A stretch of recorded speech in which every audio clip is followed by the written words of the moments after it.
Olá, pessoal, sejam todos bem-vindos a mais uma aula de física. Na aula de hoje, iremos dar continuidade aos nossos conteúdos de cinemática vetorial. Na aula passada, vimos sobre posição vetorial, deslocamento vetorial, estudamos também sobre o teorema de Pitágoras. Na aula de hoje, iremos estudar sobre outra grandeza vetorial, que é a velocidade. Nós temos a velocidade vetorial média e temos também a velocidade vetorial instantânea. E vamos estudar na aula de hoje qual a diferença dessas duas grandezas. Vamos iniciar falando sobre a velocidade vetorial média. Bom, essa velocidade vetorial é a razão entre o deslocamento vetorial e o intervalo de tempo que esse deslocamento ocorre. Por isso, é importante a gente ter aprendido bem sobre o que é o deslocamento vetorial, porque a gente vai ver muito nas nossas próximas aulas essa grandeza e grandezas que também vai envolver, por exemplo, a velocidade vetorial, que vai envolver o deslocamento vetorial, né? Então, uma grandeza vetorial vai levando a outra grandeza vetorial. Bom, e aqui eu trouxe, representado de forma de equação, como essa velocidade vetorial média é representada. Temos aqui VMED, que é de velocidade vetorial média, e aqui temos ΔR, que a gente já viu nas nossas aulas anteriores, que o ΔR é a variação do deslocamento, e essa variação, que é a variação do deslocamento, ela é igual a R2 menos R1, que vai ser a posição vetorial final menos a posição vetorial inicial, certo? Então, para a gente calcular a velocidade vetorial média que temos aqui, a gente vai precisar, primeiramente, descobrir qual é o deslocamento vetorial para a gente inserir nessa equação e encontrar a velocidade vetorial média, certo?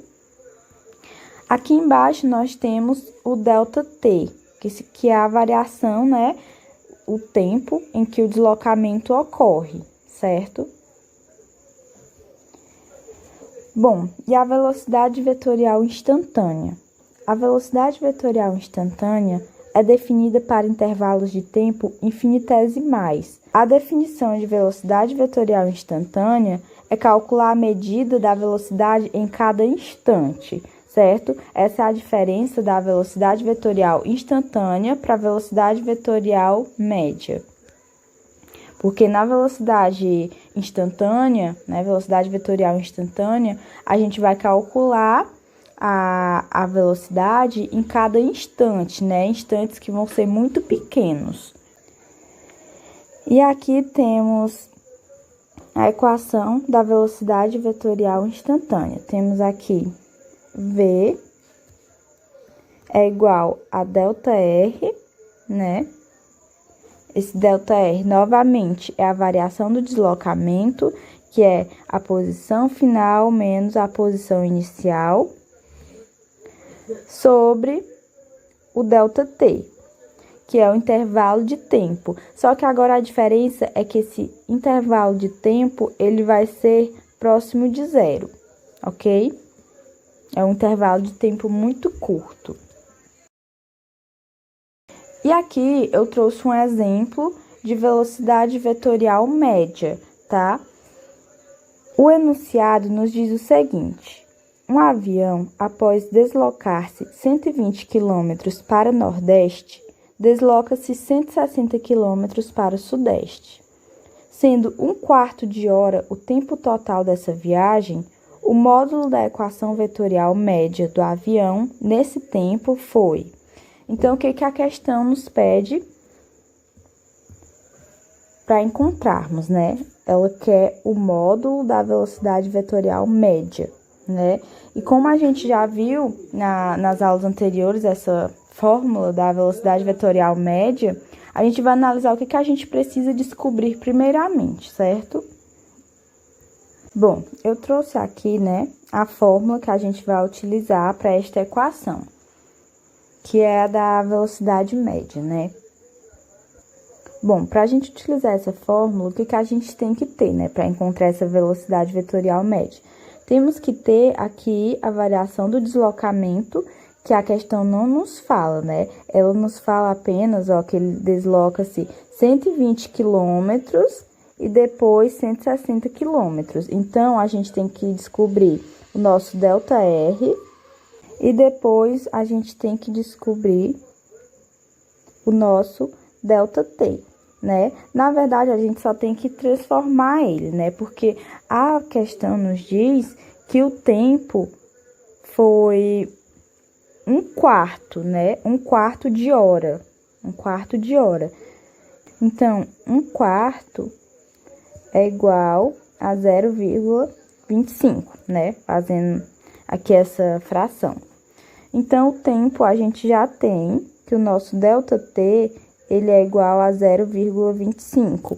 Esse ΔT a gente vai substituir aqui. Mas aí, o que falta a gente encontrar? Falta encontrar aqui esse ΔR, né? Que é a variação do deslocamento. Então, vamos lá. Encontrar logo esse ΔR, certo? Bom, a questão nos fala de um avião, né, que ele está em uma determinada localização e ele desloca-se 120 quilômetros para o Nordeste.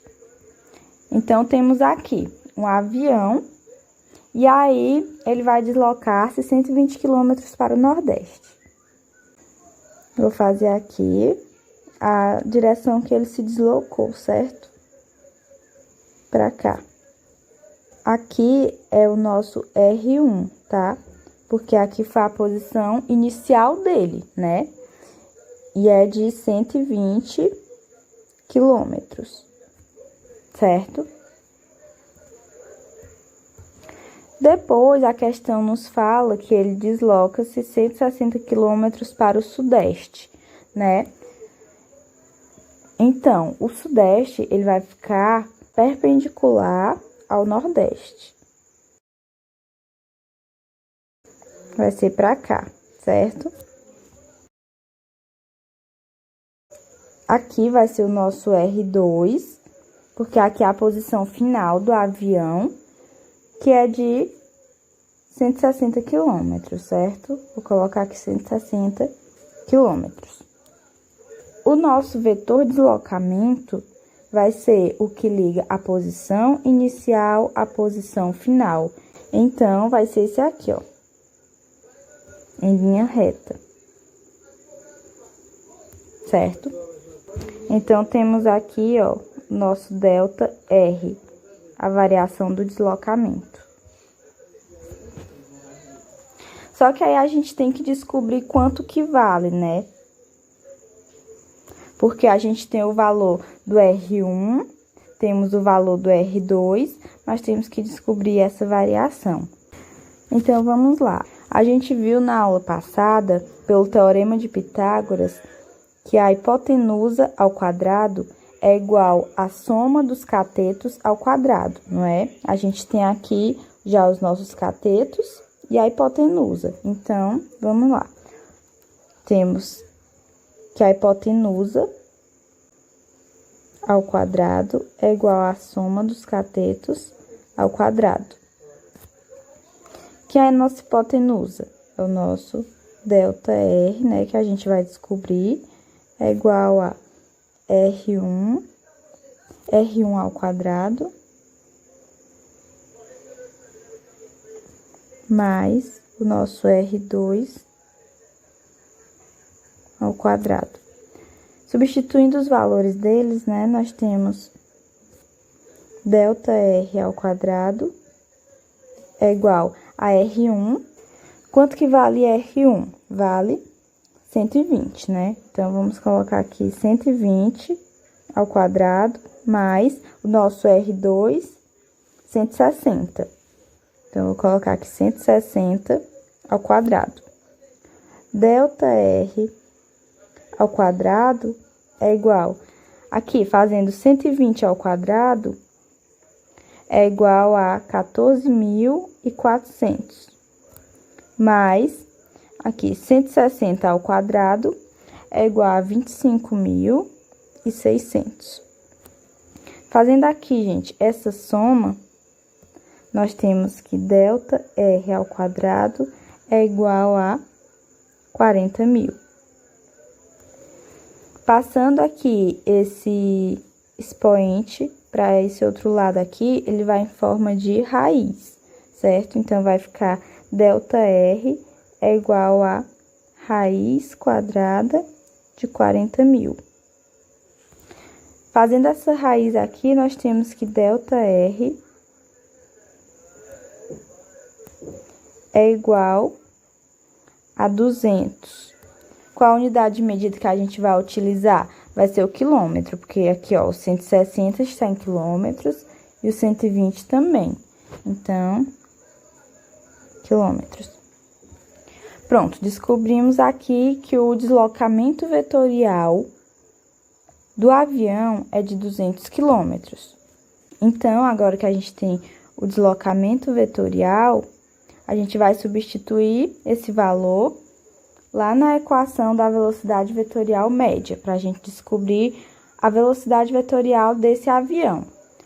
A gente já sabe que o deslocamento dele foi de 200 quilômetros. Então, voltando aqui, a gente só vai agora substituir aqui. Temos aqui, ó, pegando essa equação, temos que velocidade média é igual delta R, que foi o que a gente descobriu naquela questão lá, né, que foi 200 quilômetros, a gente vai dividir por o delta T, que a gente já descobriu aqui, né? Temos aqui o delta T, 0,25. Mas lembrando que a questão, ela nos pede aqui, ó, o módulo, tá? O módulo da velocidade. Então, a gente vai colocar isso aqui em módulo, tá? V é igual. Fazendo aqui essa divisão, a gente tem que é igual a 800 quilômetros por hora, tá? Porque a gente utilizou aqui essa unidade de medida que foi o quilômetro, né? Da distância. E a gente utilizou também aqui o tempo em hora, né? Aqui a questão nos diz que foi 1/4 de hora. Então, a unidade de medida também tem que ser em hora. Então, a gente descobriu aqui, ó, que a velocidade média desse avião era de 800 km por hora. A velocidade média dele.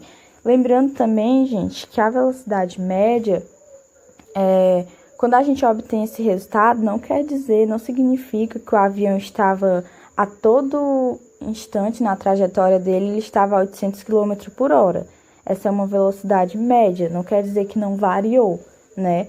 Então, por isso ela é um pouco mais ampla. Se a gente fosse pegar em um determinado intervalo de tempo para analisar somente aquele intervalo, aí seria a velocidade vetorial instantânea, certo? Então, foi isso, gente. Eu espero que vocês tenham gostado da nossa aula de hoje. Obrigado pela atenção de todos e até a nossa próxima aula.